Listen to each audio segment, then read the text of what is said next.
بڑے بڑے سائنٹسٹ کو بھی آپ نے دعوت مقابلہ دیا ہے. پروفیسر البرٹ نام سے اس نے 1919 میں یا 1920 کے قریب ایک پیپر میں لکھنؤ سے یہ بات شائع کر دی کہ سپٹمبر، ابھی یہ بھی سپٹمبر کا ہی مہینہ ہے، 17 سپٹمبر اگر کچھ تاریخ اس نے 2 مہینے پہلے اعلان کیا کہ سورج کے مقابل میں عطارد، زہرہ، زمین، مریخ، مشتری، زحل، یہ جو کواکب ہیں یعنی ان کو سٹارز آف گیلیکسی جو کہا جاتا ہے، یہ مقابل میں آ رہے ہیں، جس کی وجہ سے سورج کی روشنی کو یہ کھینچ لیں گے اور سورج میں ایک داغ پڑ جائے گا. پروفیسر البرٹ ایک سائنٹسٹ ہے اور اس نے یہ اپنا چیلنج 3 ماہ پہلے پیپر میں شائع کر دیا کہ یہ پورے جو سٹارز آف گیلیکسی ہیں یہ اپوزٹ آ رہے ہیں سورج کے اور سورج میں یہ داغ پیدا کریں گے اور اس کی وجہ سے پورے موسم خراب ہو جائیں گے اور ان تمام حالات کو ختم ہونے میں کئی ہفتے لگ سکتے ہیں. اس وقت زہریلی ہوائیں بھی آ سکتی ہیں، ہو سکتا ہے کہ تمام لوگ مر جائیں. لوگوں میں افراتفری، حالات ایسی ہیں جو بول دیا سب اندھا دھند مان لیتے ہیں. ایسا ہی کوئی البرٹ اس زمانے میں کورونا بھی بولا ہوگا.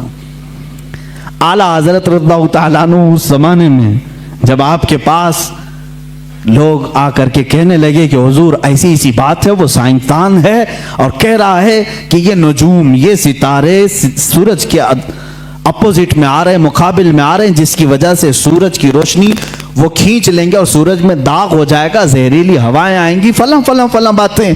اعلیٰ حضرت رضی اللہ تعالیٰ ان علوم میں دسترس رکھتے تھے، مہارت رکھتے تھے. پوری کتاب لکھ ڈالی، پوری کتاب لکھی.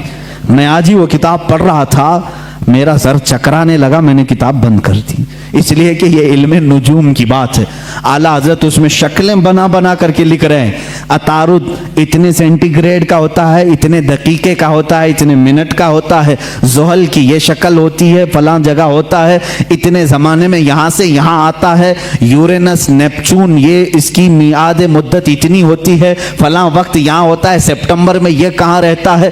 ان تمام حالات کو لکھ کر کہتے ہیں جس البرٹ نے یہ دعویٰ کیا وہ جھوٹا ہے، وہ پاگل ہے اور جاہل ہے.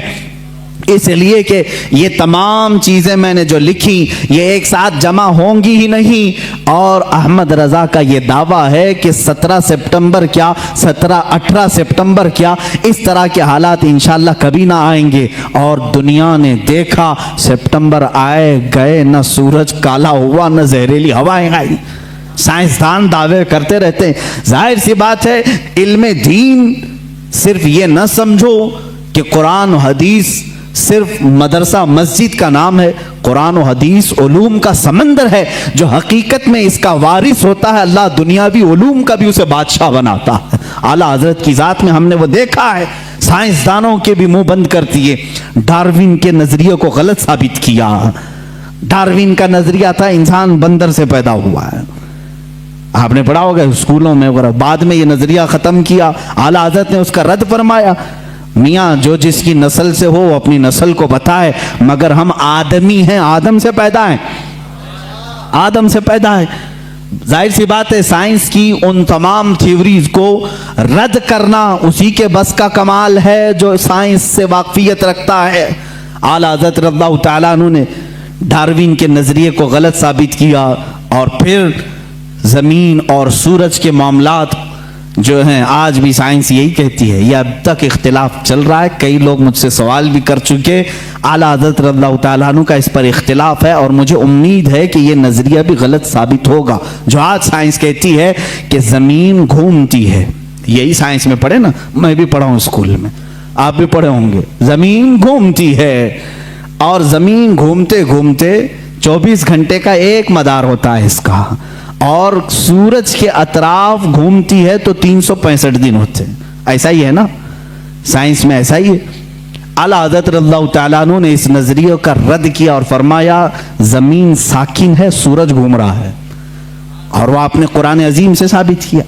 اللہ تعالیٰ فرماتا ہے وَالشَّمْسُ تَجْرِي لِمُسْتَقَرٍّ لَهَا ذَلِكَ تَقْدِيرُ الْعَزِيزِ الْعَلِيمِ. سورج اپنے مستقر پر چل رہا ہے اور اللہ رب العزت کی بنائی ہوئی یہ مقدار ہے. وہ غالب حکمت والے اللہ کی بنائے ہوئے راستے ہیں. والقمر قدرناہ منازل, اللہ فرماتا ہے ہم نے چاند کی منزلیں رکھی ہیں, اور سورج کا ڈوبنا, مشرق سے نکلنا مغرب میں ڈوبنا قرآن سے ثابت ہے. نمرود کے سامنے ابراہیم علیہ السلام کا جو مناظرہ تھا, مجادلہ تھا, وہ اسی بات کا تھا کہ نمرود کہتا تھا میں بھی خدا ہوں, میں لوگوں کو زندہ کرتا ہوں, موت بھی دیتا ہوں. ابراہیم علیہ السلام نے کہا کہ اگر تو خدا ہے تو سورج کو مشرق سے نہیں مغرب سے نکال کے دکھا. روزانہ سورج مشرق سے نکلتا ہے, تو ایک دن مغرب سے نکال کے دکھا. وہ مبہوت ہو گیا. قرآن میں یہ واقعہ موجود ہے. اعلیٰ حضرت رضی اللہ تعالیٰ عنہ نے ان اصول کو لے کر, اور اتنا ہی نہیں میرے عزیزو, صرف 2 آیتوں سے نہیں بلکہ اس میں عقلی اور نقلی اتنے دلائل ہیں کہ اس علم سے شغف رکھنے والا وہ جائے اعلیٰ حضرت رضی اللہ تعالیٰ عنہ کی کتاب الفوز المبین در رد حرکت زمین کا مطالعہ کرے, اسے سمجھ میں آئے گا. کچھ لوگ بھونکتے رہتے ہیں, چلاتے رہتے ہیں, ارے مولانا تھے وہ, مولانا کو مولانا میں یعنی مدرسے میں رہنا چاہیے, یہ سائنسدانوں کی بات ہے. میرے عزیز یاد رکھ, دنیا کا جتنا سائنس ہے یہ گنبد خضرا کی چھاؤں میں پلنے والے غلاموں کی آستینوں میں ہوتا ہے. ہمارا عقیدہ ہے. تم آج کے سائنسدان ہو, اگر میں اس پر گفتگو کروں تو ایک طویل بحث ہوگی.